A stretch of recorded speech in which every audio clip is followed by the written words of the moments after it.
Hi everybody, it's Tallara and I'd like to welcome you back to our Let's Play series of Xenoblade Chronicles Future Connected. This is my very first time playing Future Connected and this is a completely blind playthrough. So we're about an hour and a half into the expansion so far and I am absolutely loving it. As a huge fan of the base game, I'm so glad I finally have the opportunity to check out Future Connected.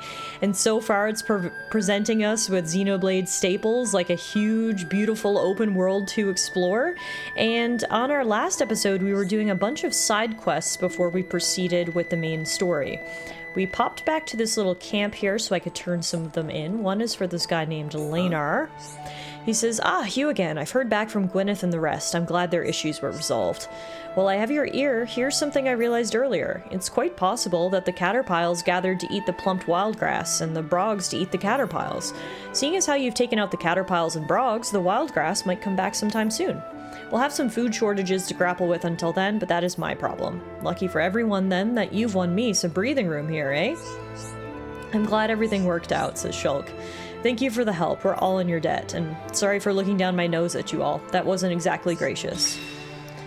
And that's a quest complete. Food shortage is the next big issue the companions are facing, but you won Lanar the time to figure it out. That's a side quest complete, which is getting Shulk and Melia very close to level 63. Now, before we proceed forward, I do think I had another side quest to turn in. Yes, we need to meet someone named Hamelin, but I don't see him here right now. He must come out at nighttime, so let's just quickly change the time. 8 p.m. should do it, and there's one of our guys. We got two people to speak to. First is Tuliana. My little brother tells me the ether organism situation is under control now. It's thanks to you, isn't it? Thank you. You're very welcome. That's another side quest complete. We got some new gear. This irregular spawning incident is only one of the many unexplained phenomena we have encountered here on the shoulder. All of us living here have to keep our wits about us if we want to preserve our peace. So if you guys didn't see the first episode, or if you need a little bit of a reminder, the expansion Future Connected takes place approximately 1 year after the events of the base Xenoblade Chronicles game. So the world has been completely transformed after Shulk's battle with Zanza, and there's a lot of new wildlife and new terrain that everyone needs to adjust to, including these high Entia. So a lot of the side quests have been about helping them cull some of the creatures who have gotten a bit wild, figuring out their food supply, and that sort of thing. Here's our last side quest guy. It's Hamelin. He says, so you've returned with the X-Iron Hearts, my thanks. These ought to revitalize our injured warriors. They may be hard to stomach, but their powerful medicinal properties are sure to expedite the healing process. And since you've laid out the bait, our next round of hunting should be relatively painless. We're very much indebted to you this day. Thank you. And that's another quest complete. Love it. We delivered the X-Iron Hearts to Hamelin. Some of them are sure to be cured and stored for later. We got money and some fresh equipment. Looks like this water ether deposit has also replenished itself, so we'll do some mining there. And then let's take a look through our equipment. We haven't really done much equipment management, seeing as we're so early on into the game. And one thing that we're definitely sort of lacking at this point is gemstones. So I'm equipping whatever ones we have. Shulk right now is HP up 3, chill attack 3, physical defense down 4, and lock on resist 2. And then let's see what other options we have. We've got this Rudra hood, which is actually kind of cool. Slip on to block out wind and rain. It doesn't actually give me much of a stats buff, but only Shulk can wear it. It looks cool, and it comes with an agility up 2 crystal already inside, so why not? Let's give Rex a cool hood. We can actually... Do we have the full Rudra set? We've got the hood, we've got the jacket.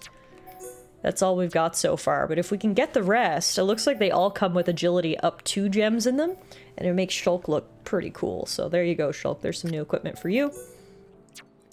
For Melia, do we have much? The Anemone Brim D increases her critical. We've got Princess Dress D. It's clothing unique to Melia, inspired by the High Entia's second consort. Very cool. Again, I know we're so early on into this expansion, so I'm trying my best not to just squeal and ooh and ah at everything, because I'm sure there's lots more to come, and I don't want to make overarching assumptions just for them to come back and bite me in the butt later. But so far, the fashion in Xenoblade Chronicles Future Connected far outweighs the fashion in the first game. Look at these cool new outfits. I love it. As someone who's very interested in fashion in games, I'm always excited to get new looks. All right, we've got a new weapon for Nene. We'll give her the HP up 3. No new armor for her, it doesn't appear. And then what about her brother, Kino? We've got no new armor for him, but we can give him an ether defense up 2 gem. And no new equipment for him either. All right, well that's pretty good. Now, in terms of main story, according to Maxis of Companion's Cape, the Imperial capital Alchemoth is under the control of a monster dubbed the Fog King. Melly and the others decide to look around inside for themselves. So you can see the Imperial capital all the way back there, and to get to it, we need to pass through, literally, a mountain pass just on the other side of this clearing. So that's where we're gonna head now today, and for now, leave the Cape behind. Okay, so here we are at the Mountain Pass. Cragmaw Caverns is the official name of this place. And as I was saying before, this is the direction that we need to head if we want to go to Alchemoth, the High Entia capital city that has apparently been taken over by some weird malevolent force. There's also apparently another settlement of High Entia over here that also has some Machina residents that we definitely want to visit as well.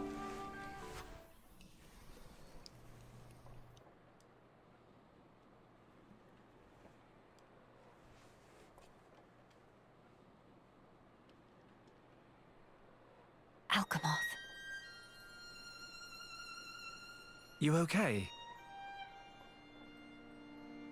Miss Melly, what's wrong? Is tummy hurty? No, nothing like that. I'm just remembering what we heard at Companion's Cape. I have been mistaken in my thinking. The war is over and peace has been restored. We are rebuilding, slowly but steadily. I'd thought that with peace came happiness. Indeed, that even here, people would embrace it with open arms. But the reality is different. The wounds have not yet fully healed. Quite. Those who lost their home. Those seeking the light. Those who bear grudges. Though joy for them is still scarce, I thought only of me. But you didn't. Not at all. The High Entia of Colony 9. Actually, everyone who remained. You worked hard for them. You, Dunban, and Atharon led by example. Just so that others could smile. Yes, yes, keep on happy hat. Kino lustade på en mamapon, but still full of bounce. Kino. Exactly. Before, Kino cried every day. Did not even want to go potty alone. Oh. Sis! Why you bring that up? That's completely irrelevant to discussion. Embarrass Kino not cheer up, Miss Melly. Agree to disagree. Anyway, cannot abandon hope. Dadapon's words. Hope. To become the hope of the High Entia is a fate that you choose for yourself. As long as you remember this, it is certain that you will be worthy of that name. You are the hope of the High Entia. You will not transform into a Telethia. Even after the Bionis has reawakened, you can still succeed the Imperial line. You have the power to end our suffering.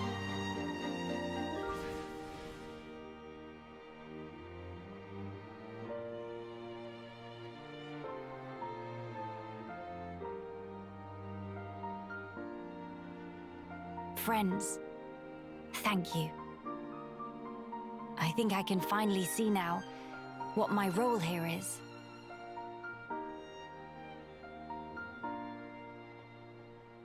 Onwards to Alchemoth. Onwards, indeed.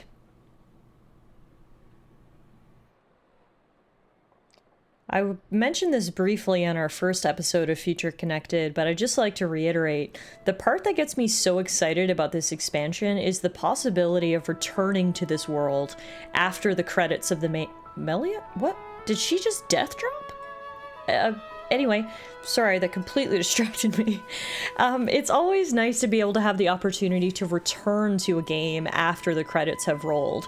You know, you're spending dozens of hours with this group, traversing through the world, fighting bigger and bigger evils until finally you beat God itself and transform the very world you live in.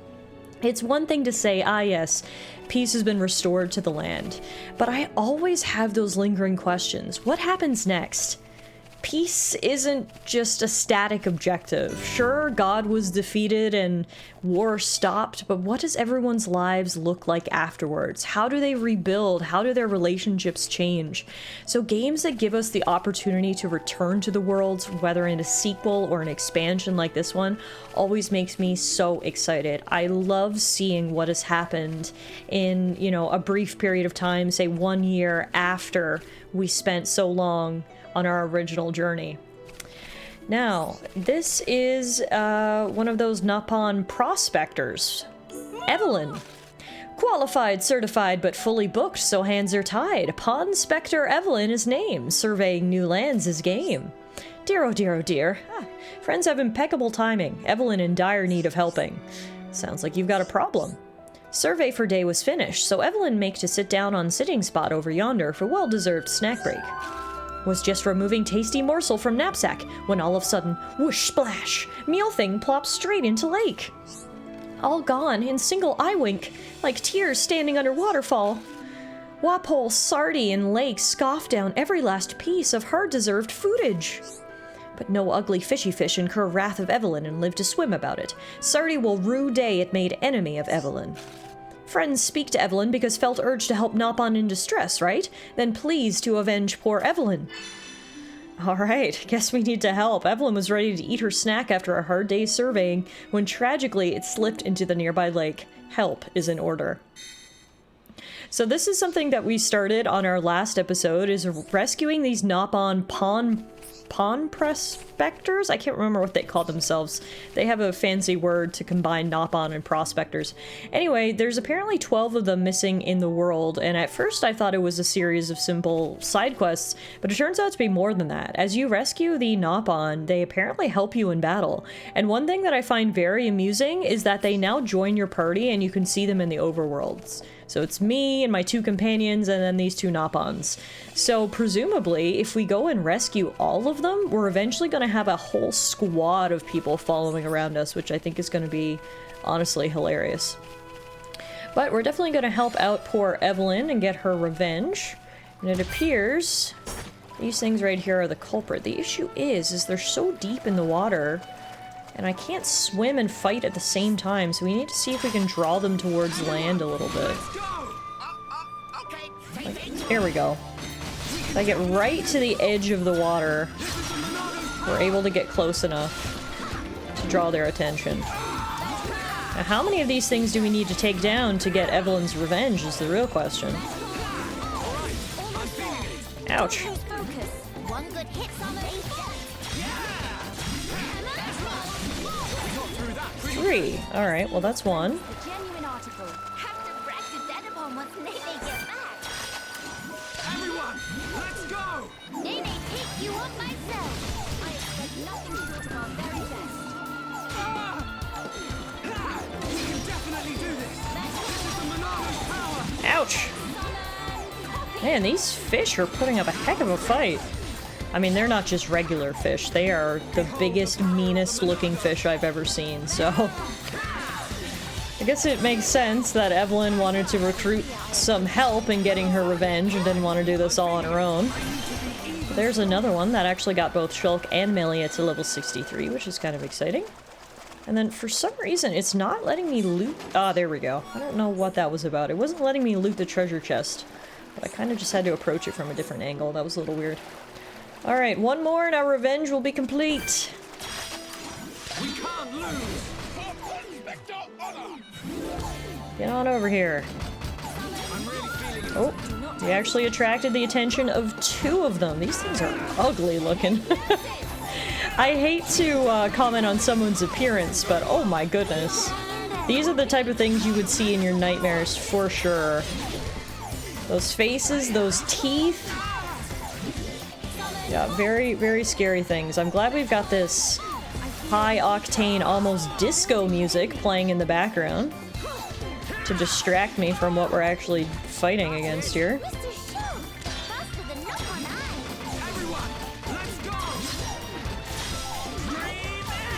There you go, Evelyn. Your revenge is complete. And now, for good measure, we'll take down one more of these big fish for you. How about that?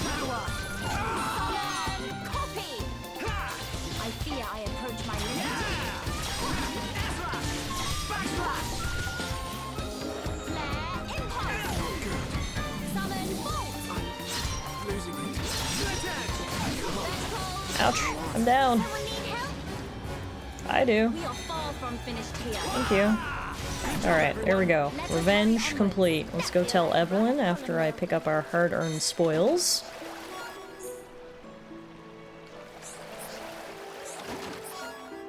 Perfect. Apparently we pulled the livers straight from the fish corpses. And guess what, Evelyn? Revenge is yours. Meh, meh, meh. Oh, day of joy! Evelyn was agog watching friends bish-bashing smelly fish brutes.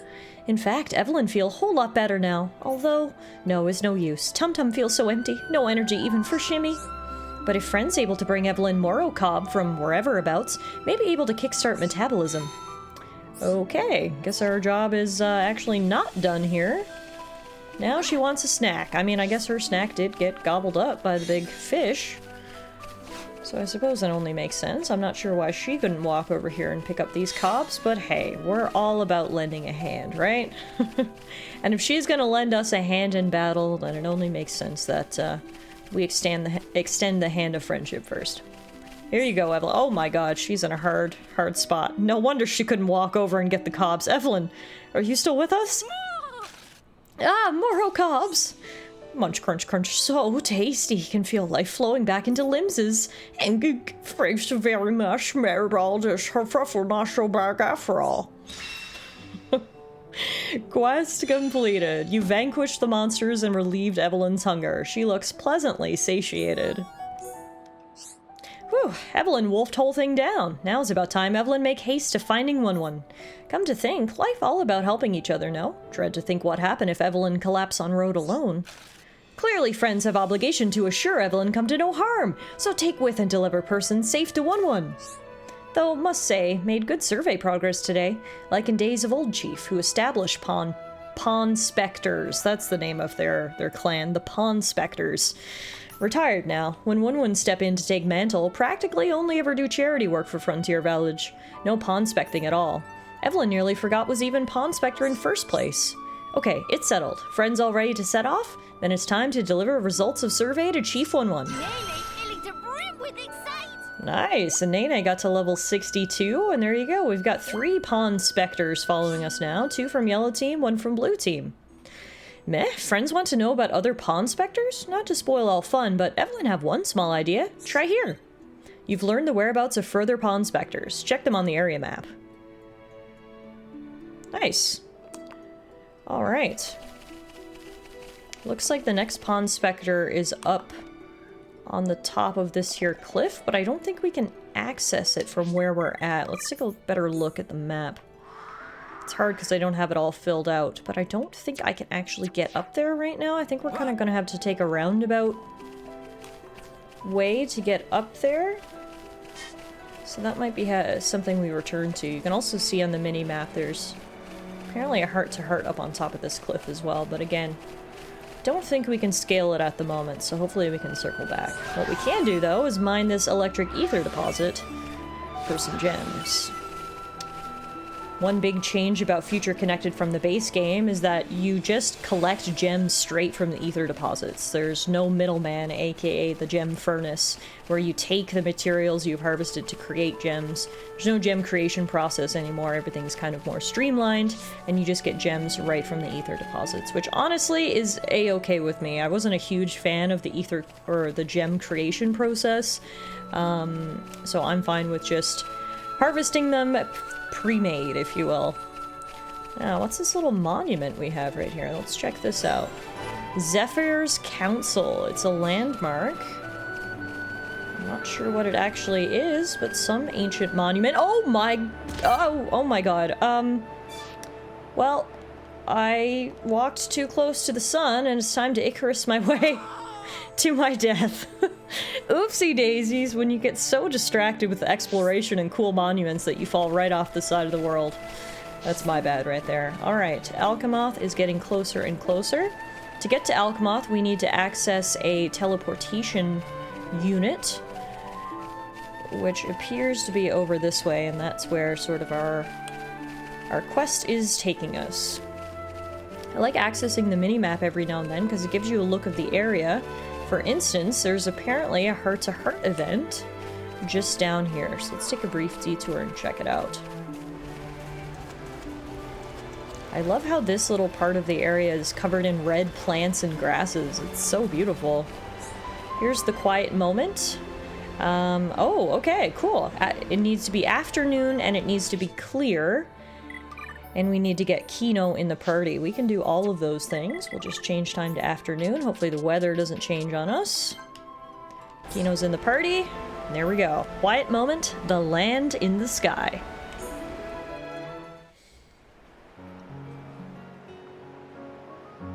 So high up! It really is, isn't it? When stand on tippy edge, I'd go dizzy. Whoa!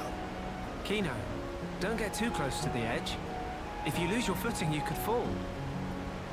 Yeah, just like I did at that monument a few minutes ago. Much safer.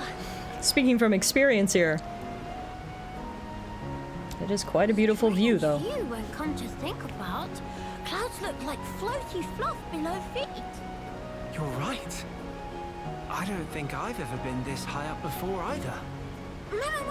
A moment. If clouds are in direction down, this continent floating even higher up than clouds. Exactly. It's floating much higher up than Frontier Village in Magma Forest. Or even Erith Sea. Strange, so strange. But why this island is floating higher than even clouds? I think I remember something from an old book. As I recall, the Bionis Shoulder was once inhabited by the Giants, a highly advanced race. There used to be many islands floating above Erith Sea, you know. Kino, no. Teeny tiny islands floating in sky. Very fantastic view. The Giants. They could process and utilize hoverstone, a mineral with floating properties. Amazing! In Erith Sea, they gather so much hoverstone, it left up whole continent. Actually, you might have it backwards. Maybe they took hoverstone from here and transported it back to Erith Sea. Whoa! Elementary! Kino 220% agree. Of course, it's best to take all this with a grain of salt. Huh? Until now, no Homs, or even High Entia, have set foot on this continent. That's why the book's author might only be speculating about some aspects. No, it makes sense. Can be no mistaken theory of Shulk. Shulk really do know everything, just like Dad upon say. Oh no, I'm positive there are things I don't know. Dad upon say, friend Shulk is brainy smart, know everything. And also brave and cool, and could do anything if he put mind to it. Did he really? I'm actually a little embarrassed now. Nothing to be embarrassed about. It's only good thing. He also say Shulk is #1 sidekick of Dadapon. Next in line of awesome. I see. Good old Ricky. Kino was sweet. I love that we found out that Kino is actually Ricky's adopted son. The fact that Ricky had so many children of his own, but still didn't hesitate to take in a little pawn in need, it just, well, goes to show how much of a good guy Ricky is. Even though he likes to call me his sidekick. Alright, that was a nice moment. And now, what do we have over here? Some sort of ruins. Welcome to Barrow Plaza. Okay, cool.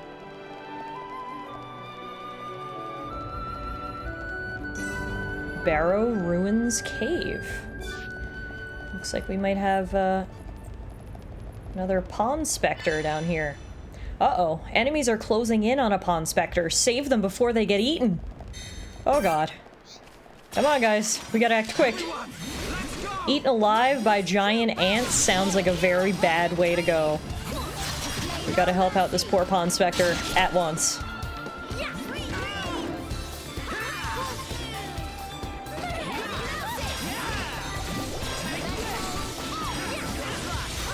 Alright, one down.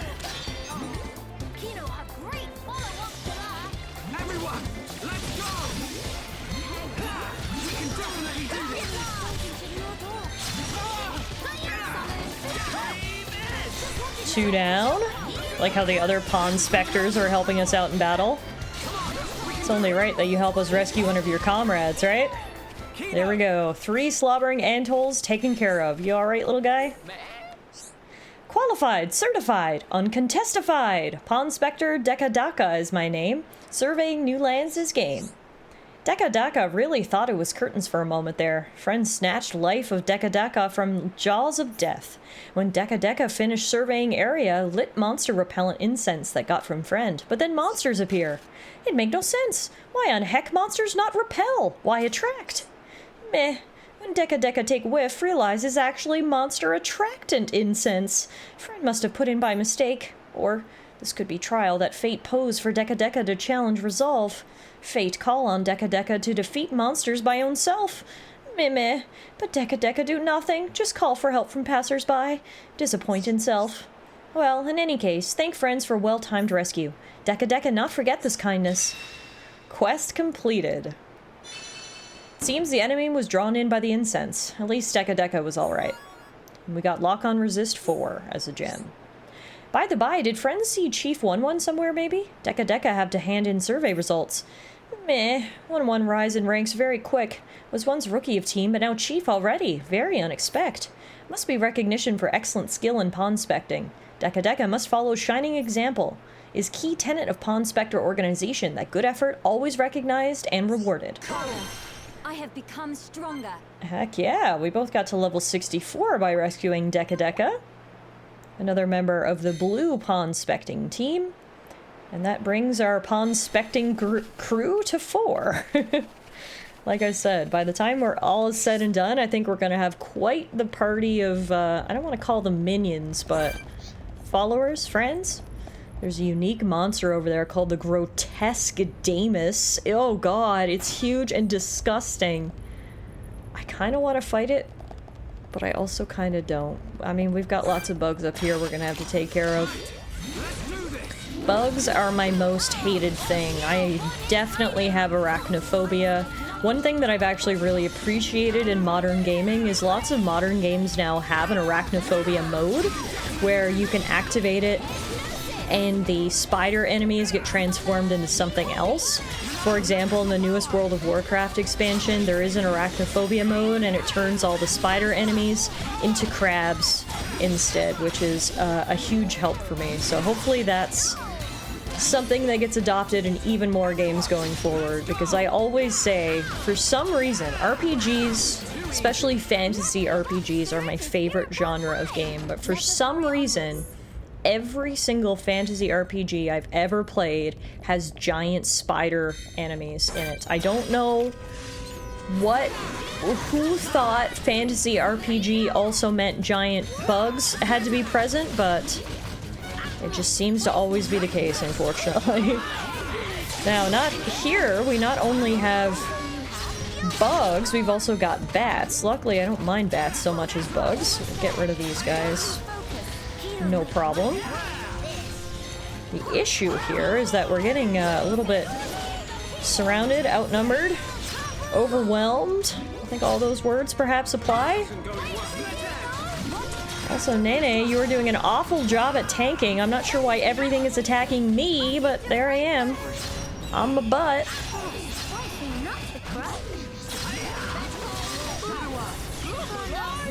Oh yeah, there are too many enemies.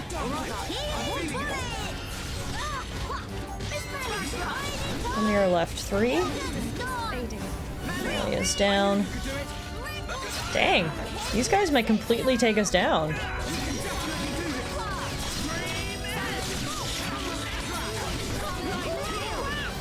Amelia did some really good healing right there. That came in absolutely clutch. Alright, 2 ants left.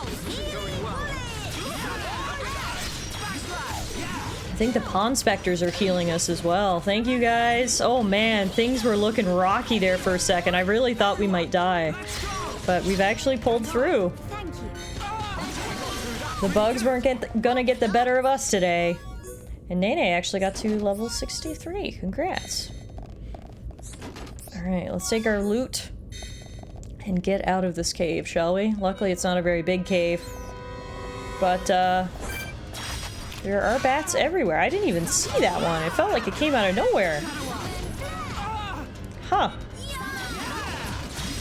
Luckily, after taking down a whole group of bats and ants, a single bat isn't very intimidating at this point. Alright. We're already out of the ruins, it appears. Short and sweet, and wow. Look at the beautiful night sky as we emerge from the ruins. So many stars, I love it. So I think the teleporter that we're looking to access is at the very top of this little plateau, so we should be getting close, actually. The question is if we'll be able to activate it. Welcome to Pillar Knoll. They mentioned back at the camp that someone from the High Entia royal line might be able to activate the teleporter, and obviously we have not only Princess Melia, she's actually leveled up since the main game. She's now Empress Melia. Although she's yet to really embrace her position, she is Empress Melia in title, so there's literally no one more royal than her. Meaning, hopefully, we should be able to access this teleporter. No problem.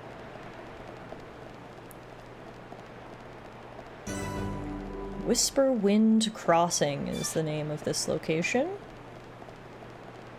Luckily, someone's built all these platforms and bridges for us to cross. Don't look down, though. Oh my goodness. I'm not particularly afraid of heights, no more than the average human, but I can only imagine walking over this bridge that doesn't necessarily look the sturdiest with a drop that, well, that would definitely kill you. This is definitely a little scary. My advice would be don't look down. Let's keep moving forward. And we're almost there. That should be the teleporter building. Before we go there, though, I do see a quiet moment right over here.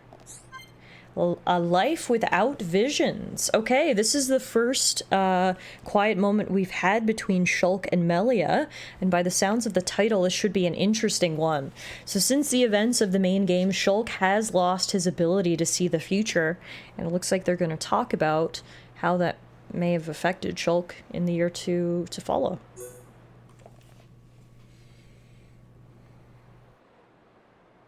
Ah, Shulk. Did something catch your eye? Wow, what a view. It's nice to see the capital like this. Being able to see it from here, it's enough to make me tense up. In all honesty, it's making me consider my position and standing. I see. My brethren, who transformed into Talethia back then, and those who survived, feeling the sadness that seeped into this land. And then, my father and brother's expectations, calling me the hope of the High Entia. I must be an empress worthy of taking on that mantle. But I don't know how. Much as I hate to admit it, I have not been able to find the right answer yet. Melia. Shulk, you of all people must surely understand. You who secured a future for all of us in that decisive battle.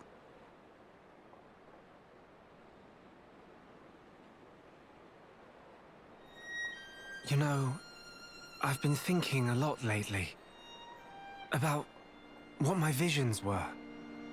Oh? The future that Zanza wanted. That was certainly one of the things I saw. But we fought to deny that future. And in doing so, forged our own path. That's part of it too. But now that I can no longer see them, I find myself doubting. Were we really, actually determining our own fate all along? Well, it's a good question. But look, you have saved me more times than I can count. That did not come about because of your visions. You used your own judgment, and you chose to act, did you not? And thanks to that, I believe I've grown as an individual as well. I hardly think I said anything funny. I'm sorry. You're right. I want my actions to have meaning too. Not to craft Zanza's future, nor defy him and bend the world to a future of our design, but to give the freedom to choose. To all beings that call this world home. Freedom to choose, huh? What would my father and brother wish for? I wonder. I don't think you need mystic visions to work that out. They just want you to be happy, right?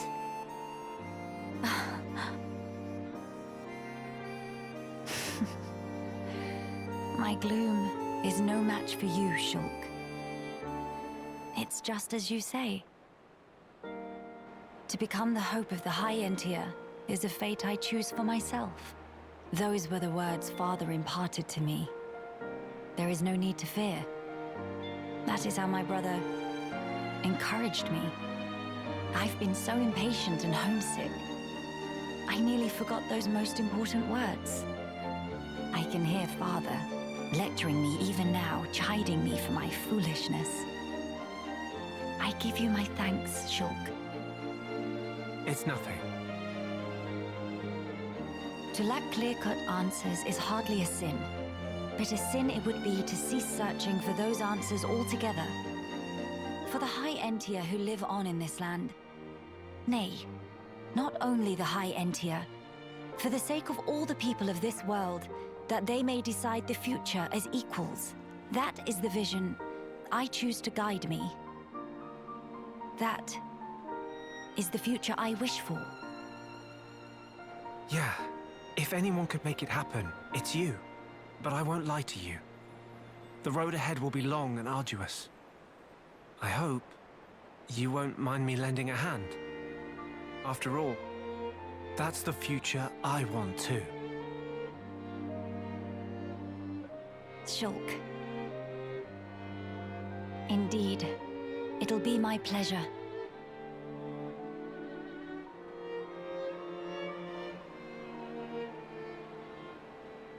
That was a really nice quiet moment.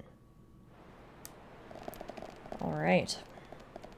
Well, let's keep moving. I don't think we have that far to go. The teleporter should be at the very top of this building. Welcome to Sultanar Seal Island. Oh, is this... I think we've been here before. I think this is one of the locations we were at in the base game when we were trying to get to Prison Island, if I'm not mistaken. Or it's very similar to that anyway. Let's see what awaits us up top. Why do I have a feeling there's going to be like a big monster that's going to say, yeah, no, I'm not going to let you access that teleporter without a fight. I've just got a sinking suspicion, you know. Speaking of big monsters, there's one right here. The Somnivore Lexos. Look at this thing. Holy moly.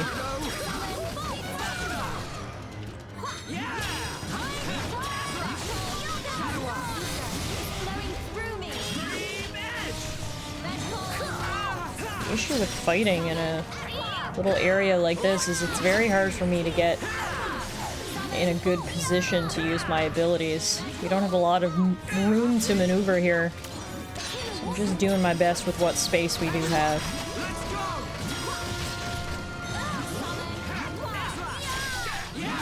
There we go. Taking it down gave us a faded ID tag. Interesting. I don't know where that would have come from, but perhaps someone is looking for it. And here we are at the top of the tower. I don't see any monsters up here. It's pretty incredible, honestly.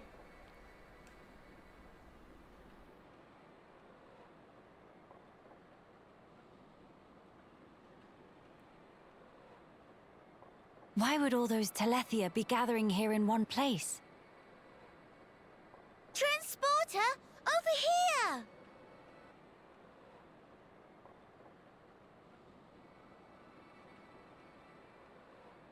Huh? What is it? The transporter is running. So it is. But how? Maybe somebody activated it. In any case, we can't afford to dally here. Agreed. Let's go. Well, that's convenient. The teleporter is working. We didn't even have to try to activate it. Let's see if it'll take us into the city. Away we go!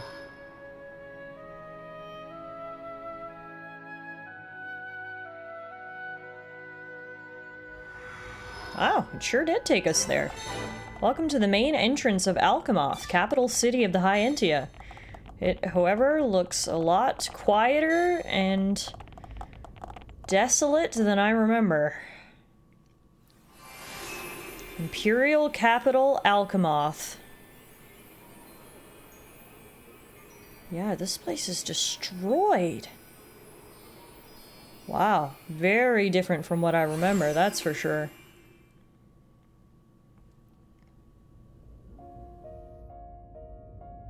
It's good to be back. Home of Miss Melly needs some weeding. Housekeeping been slacking off. I think so. Very true.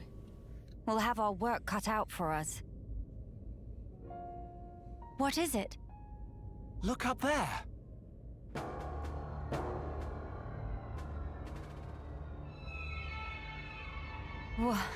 What is that thing? Look like hole in sky. That's simply impossible. This world is still in its early days. That could explain the instability. That, or it's still being reborn. Does that really explain this? It could do. That Fog King creature. Is it from... It's a possibility.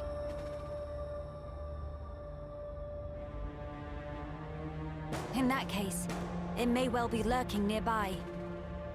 Let's stay together and keep a close lookout. King of Fog not scary to Kino. Kino, how about turn around and toe to face? Bye-bye!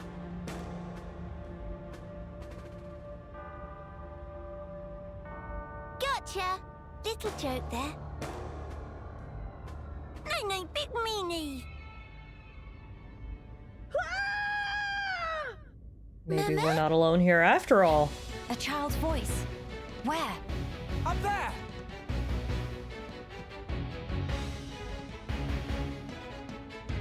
Well, the vibe in here is definitely much different than the vibe outside. Not only is there a kid here, Dry's here too. Qualified, certified, highly extrovertified. Pawn Spectre, Dry is name, surveying new lands is game. What bring friends around these parts? Dry secretly follow bird people from far away to near away. And would friends guess it? Dry only go and find a bunch of bird people feathers. Dry gasped with emotion. Why? For one simple reason. With feathers, Dry make winged head hat and become bird person all own self. Or such his plan, anyway. For now, Dry still not have enough feathers. Upper level and other side I'll pick clean. Should be some left on this side, maybe. Mimez dream of Dry to become bird person. Please, for sake of Dry. Bring feathers, quickety split! Okay, I feel like that is not as pressing as our current problem of tracking down who made that scream, so you're gonna have to wait on your feathers there, Dry. Let's see if we can find who else is in here. Someone who sounds like they're in trouble, and hopefully we can help. That weird... it kind of looks like an eye, the portal, whatever it is. It's definitely interesting, and oh yeah, there's something here.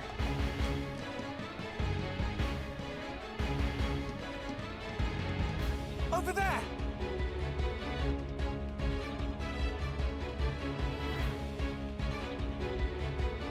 The child is in danger. Quickly.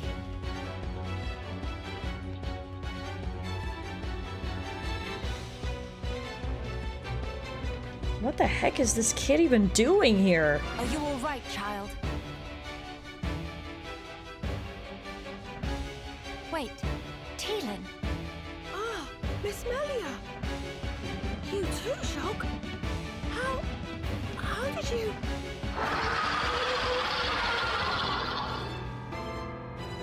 We can talk later.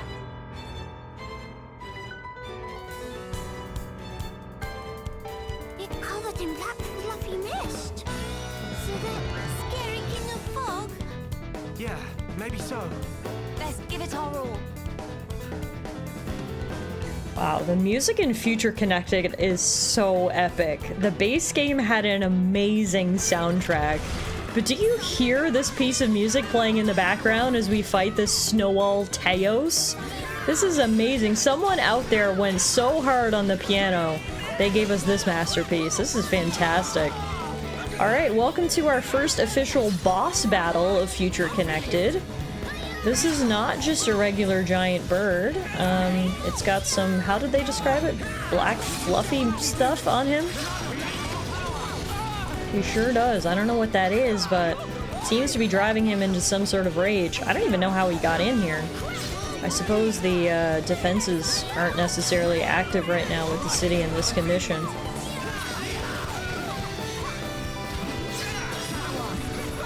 Regardless, I don't really care how long this battle takes, because it just means we've got more time to listen to this awesome backtrack.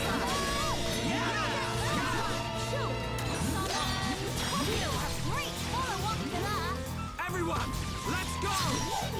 This is the Monolith power!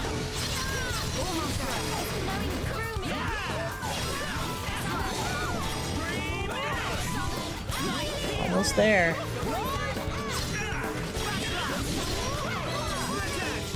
There we go. Down goes the birdie.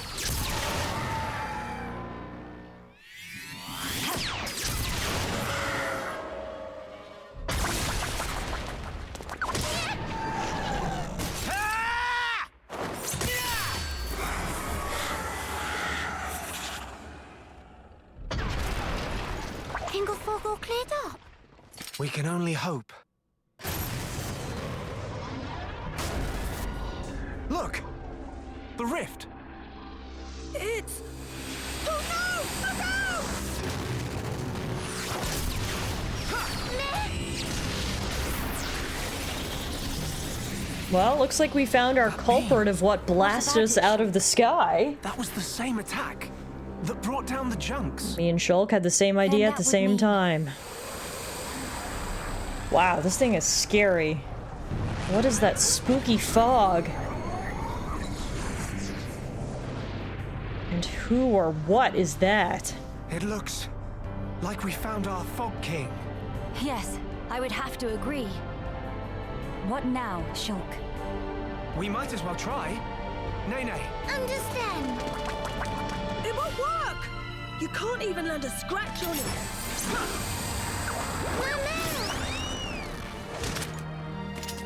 Melia! Kino!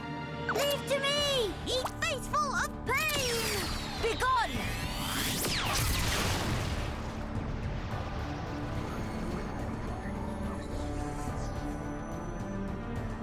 King of fog, bite dust!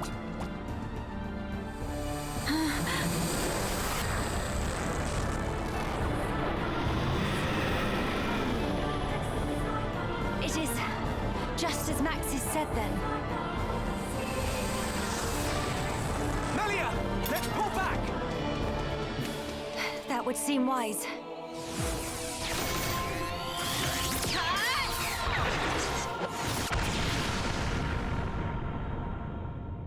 Tactical retreat is sometimes a sound plan. I don't think we had many other options there but to get away from that thing. At least we rescued the kid. And now I guess we'll regroup and try to figure out what we're supposed to do about that giant smoke monster.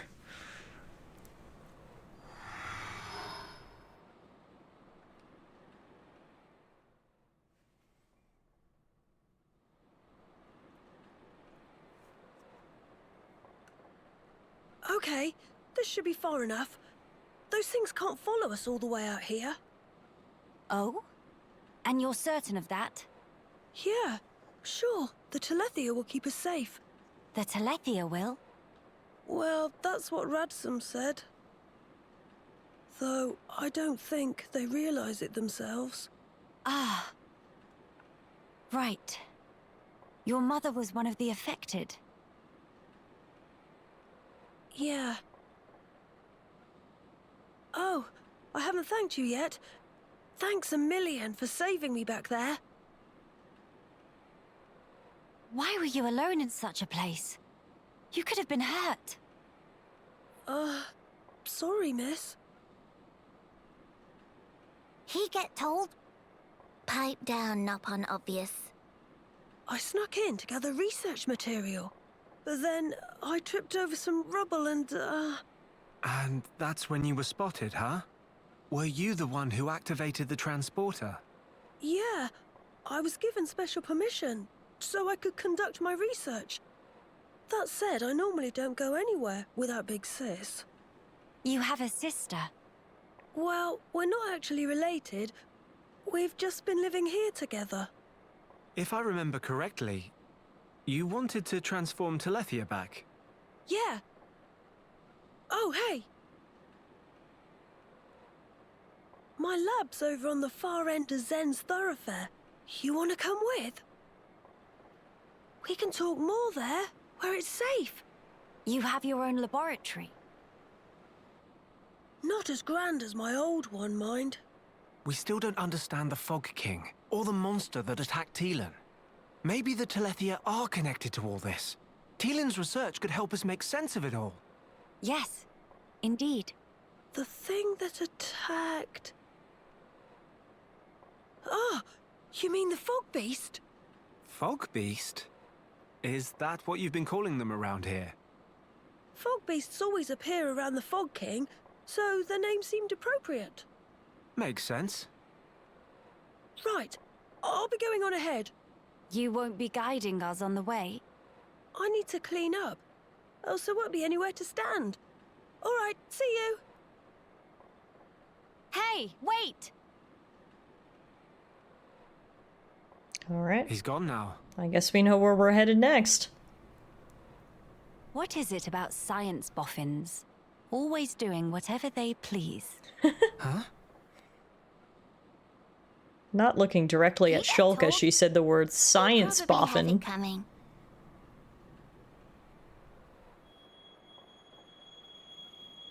No. Who Thrice is damned that? fools. You. They think to second guess the will of the divine. I knew I didn't trust that guy, and there you have it. That solidifies it. Alright, apparently a shop selling arts manuals has opened, and in the arts manual shop you can exchange arts coins for arts manuals to level up your favorite arts. You may obtain arts coins when defeating unique monsters and fog beasts. Defeating a given monster for the first time will always grant an arts coin. Arts coins received for unique monsters and fog beasts you defeat before the shop opens should already be in your possession. You can check the coins you own at the arts manual shop. Alright, awesome. Well, we know what we have to do. We've got to head over to the far side, to the laboratory, and maybe find out more about these fog beasts. Regardless, thank you all so much for watching today's episode of Xenoblade Chronicles Future Connected. I hope you're enjoying what you're seeing of the expansion so far. So far, if you need a quick review from me, I am absolutely loving this, and I can't wait to play more. Hopefully I'll see you guys back here again real soon, and if not, thank you all for watching.